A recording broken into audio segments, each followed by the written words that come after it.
You are obviously underweight equities. Fixed income, overweight?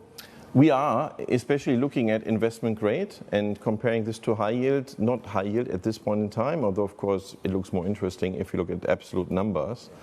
But as we forecast and cannot rule out a recession, I would say first investment grade is more interesting and happy to move into high yield after recession.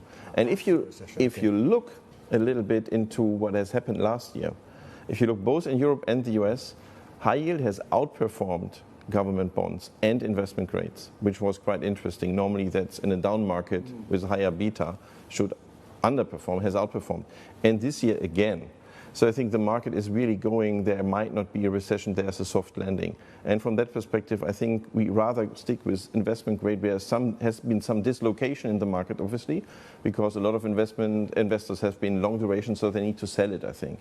So we want to use that dislocation first in investment grade and then at a later stage move to high yield. Okay, recession, first get that out of the way and then high yield. What about private markets? People are talking a lot more about private markets, including, let's say, private credit, even private equity. Which makes total sense for me because, of course, that's a longer investment horizon. But if you look at the environment we are in, what we are forecasting is, there's lots of discussion about central banks now, but if you look at the next year and years, I would say it's still relatively low growth. So next year for the S&P forecast 1.5 max, same for Europe. And inflation still to remain above the 2% level. So that's not really a stagflationary scenario, but close to, so that's not the nicest environment, I have to say.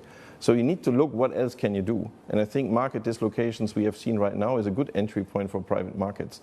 It needs to fit to the risk profile of the client, but I think more and more clients are interested in that if they're ready to leave some liquidity aside.